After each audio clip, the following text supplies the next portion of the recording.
자, 그럼 이제 그 단어의 형성으로 가서 여러분들이 형태소랑 그 접사 이런 기본 개념들은 했기 때문에 이제 단어로 해서 전체적인 이야기를 이제 진행하도록 하겠습니다. 일단 기본적으로 단어라고 하는 것은 단일어와 복합어 이 두 가지로 범주화가 된다라고 보면 되겠고요. 자, 여기서 단일어라고 하는 거는 그 어근이라고 하는 거, 어근이 뭐라고 했었죠? 실질적인 의미를 갖고 있는 부분이라고 얘기했었죠. 그래서 그 어근이라는 것 한 개로만 된 걸 우리가 단일어라고 이야기를 하는 거예요. 그래서 단일어 한 개는 단일어는 형태소랑 같다라고 보시면 됩니다. 왜냐면 어근 한 개가 최소한의 의미를 갖고 있는 실질 의미를 갖고 있는 한 덩어리이기 때문에 형태소는 같을 때가 있다라고 보면 되는 거예요. 같은 건 아니에요. 같을 때도 있고 형태소보다 조금 큰 단위도 있고 그래요. 일단 같을 때는 여기 밑에 나온 것처럼 사과 이거는 단일어이면서 형태소이기도 합니다. 더 쪼갤 수 없잖아. 사과를 쪼개갖고 뭐 의미가 만들어지고 이런 거 없잖아요. 그죠? 나무도 마찬가지죠. 더 이상 쪼갤 수 없죠. 단일어이면서 형태소입니다.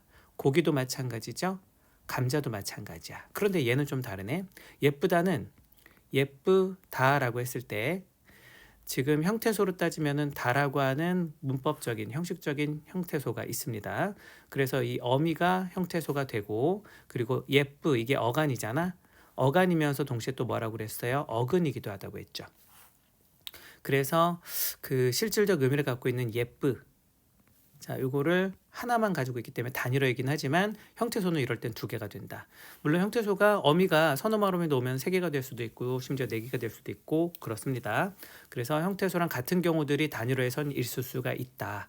일단 그 개념도 알아놓고 이제 복합어로 가도록 하겠습니다. 단일어면 요거까지만 알면 돼요. 자, 그럼 이제 복합어라고 하는 거는 말 그대로 복합적이라는 얘기잖아요. 어근이 두 개 이상이거나 또는 아까 어미 같은 경우는 붙어도 그냥 단일어로 봤는데 접사가 붙으면은 이 접사는 파생시키는 역할을 하기 때문에 얘는 복합어로 봅니다. 그래서 어근에다가 접사가 붙는 경우 그럴 때 복합어라고 한다라고 보면 되는 거야. 보통 어근 두 개가 이루어서 복합을 많이 이루는데 두 개가 아니라 세 개가 있을 때도 있으니까 두 개 이상이라고 표현을 한 거라고 보시면 돼요. 그리고 이 두 개 이상의 그 어근에다가 어근 두 개 이상에다가 접사가 붙어서 또 복합어를 이루기도 하고 이렇습니다. 그래서 기본적인 거는 어근, 어근 그리고 또 어근 접사 이런 형태로 이루어져 있는 게 대부분이긴 하다. 자, 그래서 복합어 중에서 자, 어근 두 개로 이루어져 있는 게 있고 어근 두 개 이상으로 이루어져 있는 게 있고 어근에 접사가 붙은 게 있을 수 있는데 종류가 이렇게 나뉘어지는 거야. 종류가 이렇게 또 범주화가 되는 거거든요. 그래서 어근 두 개 이상으로 된 걸 우리가 합성어라고 얘기를 하고요. 그리고 아까 얘기했었던 어근 플러스 접사로 이루어진 것은 미리 얘기하자면 이렇게 파생시킨다고 했잖아요. 파생시킨다고 했기 때문에 얘를 파생어라고 하는 거야. 그래서 복합어는 합성어하고 파생어 지금 여기 이 페이지엔 나와 있지 않지만 크게 이제 복합어 자체가 여기 옆에 다시 써주자면 합성어 그리고 파생어 이렇게 나뉘게 됩니다. 그리고 이제 합성어도 종류에 따라서 여러분들이 교과서에서 이제 대등적인 합성어냐 종속적인 합성어냐 융합 합성어냐 이런 걸 공부할 수도 있고요. 또는 통사적 합성어냐 비통사적 합성어냐 이런 말을 배울 수도 있어요. 일단은 지금 되게 비호감으로 못 알아먹겠는 말들이 지금 나오고는 있는데 다 설명들은 별거 아니니까 일단 이런 게 있구나 정도만 알아놓으면 되겠고 그리고 파생어 같은 경우는 접사가 앞에 오냐에 따라서 접두 파생어라는 게 있고 그리고 접사가 뒤에 오면은 꼬리밑자를 써서 접미 파생어 이렇게 나눠진다. 이렇게 보면 되겠습니다. 그래서 접두 파생어에서 두가 머리 두자, 얘가 꼬리 밑자 이렇게 되기 때문에 기본적으로 이제 복합어라고 하는 건 합성어, 파생어 이렇게 이제 범주화가 된다라는 거예요. 그래서 단어라고 하는 거는 자 여기 단어부터 다시 시작해 보자면 단어는 단일어와 복합어로 먼저 나뉘고 그리고 복합어는 다시 이렇게 와서 복합어는 다시 이렇게 와서 합성어와 파생어로 나뉜다. 합성어는 다시 이렇게 나뉘고 또 이렇게도 나뉠 수도 있고 파생어는 이렇게 나뉠 수 있다. 자, 이렇게 범주화가 된다라는 거. 이게 그 머릿속에 머릿속에 여기 그려줘야 될 마인드맵이다. 이렇게 보면 되겠죠. 자, 이거는 이제 설명을 듣고 나서 그리고 자연스럽게 기억이 나게끔 외워줄 거니까 물론 외워지지 않으면 또 연습을 하면 되는 겁니다. 자, 그래서 이 중에서 먼저 다시 합성어로 돌아가서 얘기를 시작해 보도록 할게요. 자, 합성어가 어근 플러스 어근이라고 했잖아. 그러면 이제 실질적 의미랑 실질적 의미가 만나서 단어를 이룬다는 거죠. 그래서 이 어근이 이제 앞에 있는 것도 실질적 의미, 뒤에 있는 것도 실질적 의미 이런 경우가 있다고 했을 때 일단 1차적으로 대등적인 관계로 만나는 애들이 있어요. 이 어근과 어근이. 자, 대등적이라는 거 볼까? 앞과 뒤가 만나서 앞뒤라는 말이 됐어. 그럼 앞이라는 뜻도 살아있고 뒤라는 말도 살아서 한 단어가 된 거죠. 앞뒤 뭐 이런 식으로 앞뒤에 뭐 사람들이 있다 이런 식으로 말했을 때 앞뒤 다 뜻이 있죠. 손발도 마찬가지야. 자, 손발이 차다라고 했을 때 손발 그러면 손도 뜻이 있고 발도 뜻이 있죠. 그죠? 오가다 볼까? 자, 오가다, 오다 그리고 가다에서 이렇게 앞에 있는 어간들이 결합해서 오가다가 된 겁니다. 그래서 다는 어미죠. 자, 여기서 오가다라고 했을 때 오다 뜻도 있고 가다 뜻도 살아있단 말이에요. 그래서 얘네들은 대등적인 관계라고 말할 수 있어요. 자, 그런데 이제 대등적이지 않은 게 뭐가 있냐면 종속합성어라고 그래서 보통 이제 수식 관계인 경우. 가령 돌다리라고 해보자. 그럼 돌다리라고 하면은 돌이 어느 정도 가미가 되긴 했지만 돌로 된 다리란 뜻이야. 결과적으로는 다리라는 단어인 거죠. 얘는 본질이 그러니까 다리인 거죠. 그러니까 돌은 다리를 꾸미는 역할을 하는 거야. 산나물도 마찬가지야. 자, 나물이 본질인데 산에서 나는 나물 그래서 산나물이 되는 거죠. 근데 산도 어근이긴 실질적 의미이긴 하잖아, 그지? 자, 손가방도 마찬가지야. 본질은 가방이야. 근데 이렇게 손가방이라고 그래서 손으로 들고 다니기 좋은 그런 가방이구나. 이런 식으로 수식하는 의미가 있다라는 거죠. 이럴 때에는 아무래도 본질적인 그 가방에 앞에 있는 어근이 종속돼 있다라고 보는 겁니다. 그래서 종속적인 합성어다 이렇게 얘기를 하는 거예요. 자, 근데 이제 융합 합성어라는 게 있어요. 융합이라고 하는 거 뭐야?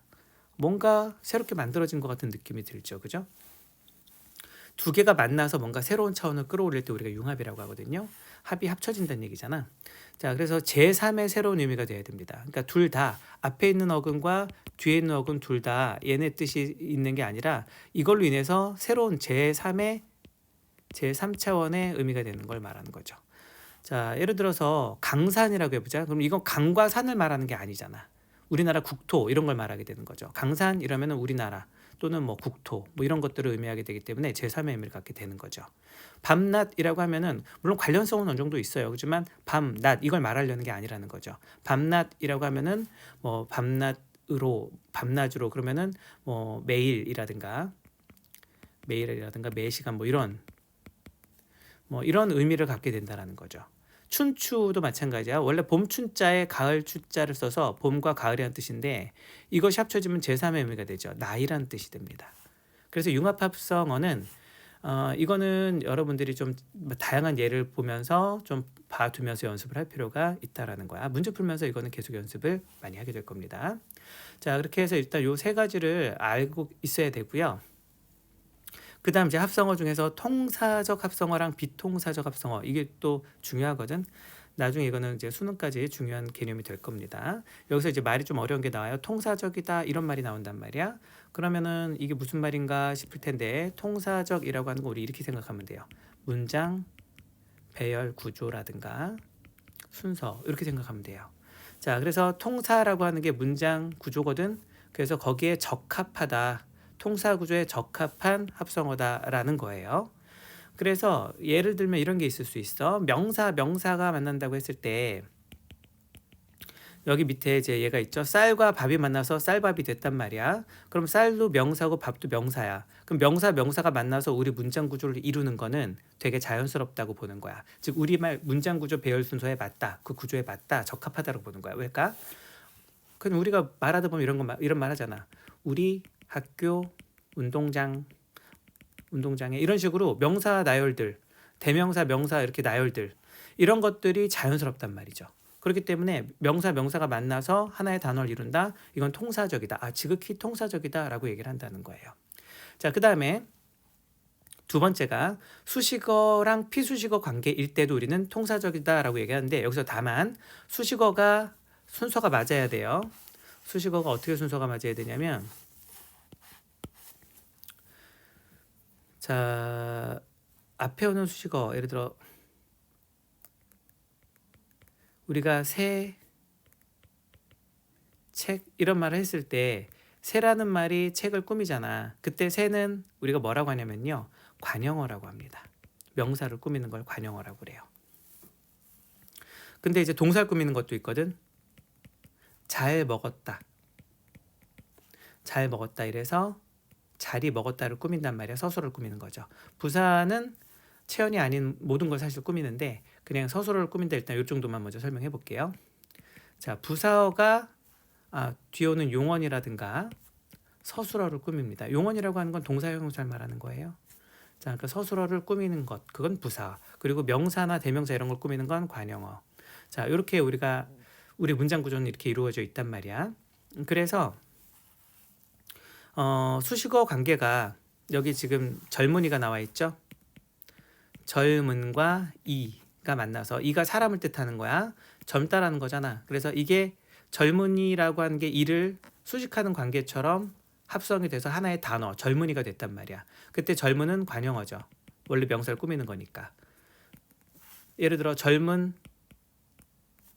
남자 이렇게 꾸밀 수 있죠. 남자를 꾸밀 수 있죠. 그래서 얘는 관용어인데 관용어가 뒤에 명사를 꾸몄으니까 이거는 어때? 자연스럽다고 보는 거야. 그런데 부사어가 아까 이렇게 용언이나 서술어를 꾸민다고 했잖아. 근데 부사어가 명사를 꾸미면 우리 문장 구조에 맞겠어? 안 맞겠어? 안 맞겠죠. 그래서 자, 우리 비동사적 합성어 예시 하나만 볼게. 부슬비를 잠깐 볼게. 부슬비를 보면 부슬이라는 말이 부사어란 말이야. 왜? 부슬부슬 내리다. 이렇게 해서 내리다를 꾸미는 거기 때문에 얘는 부사어예요. 그런데 여기 있는 부슬과 명사 비가 만나갖고 하나의 단어가 됐어. 그러면은 얘가 원래 비를 꾸밀 수 있는 게 아니잖아. 그러니까 통사 구조에 적합해 안 적합해? 안 적합하죠. 그래서 이런 애들은 비통사적인 아닐 비자를 써서 통사적이지가 않다라고 해서 비통사적 합성어다라고 얘기를 하는 겁니다. 그죠? 이해되죠?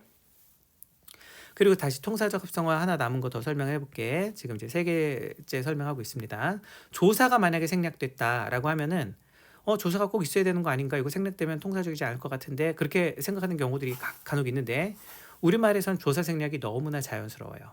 예를 들어 조사 생략하는 거 나는 빵을 먹는다라고 했을 때 나 빵 먹는다 이렇게 말할 수 있죠. 여기 는이라든가 을이라든가 생략돼도 우리 문장 구조에 아무런 지장이 없다라는 거야. 그래서 조사가 생략되는 거는 지극히 자연스러운 거다라고 보면 되는 거예요.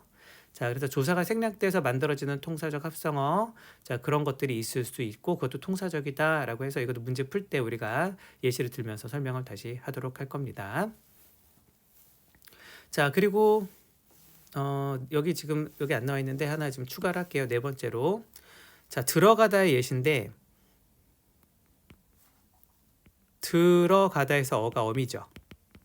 들이 어간이고 들다 들어 뭐 이런 식으로 해서 어미가 붙는 거란 말이야. 가다에서도 가가 어간이고 다가 어미예요. 그래서 들어가다 이런 식으로 어간 어미가 생략되지 않은 채로 합쳐져야 우리는 통사적이라고 하는 거예요. 왜냐면 어미는 생략되는 게 우리말 구조상 자연스럽지가 않아요. 예를 들어 예쁘다라는 말을 너 참 예쁘 이렇게 씁니까? 이상하죠? 자, 그러니까 예쁘뿐만 아니라 먹도 마찬가지. 너 이거 먹 이러면 이상하잖아. 그러니까 어미는 그래서 생략되면 통사적이지 않다라고 얘기하는 거고 어미는 있어야 된다는 거야. 통사적 합성어가 되기 위해서는. 자, 그럼 이제 마지막으로 통사적 합성어 마저 설명할게요. 아까 어미와 관련해서 바로 이쪽 반대 사례를 한번 가보자. 노푸르다를 볼게. 노푸르다 이렇게 돼 있지. 노푸르다. 그러면 높다, 푸르다 이게 합쳐져서 노푸르다가 된 거거든. 그러면 원래는 어미가 생략되지 않으려면 높고 푸르다 뭐 이런 식으로 돼야 되는데 여기는 높이라는 어감만 있고 높에 해당되는 어미가 어디로 가버렸죠. 생략돼 버렸지.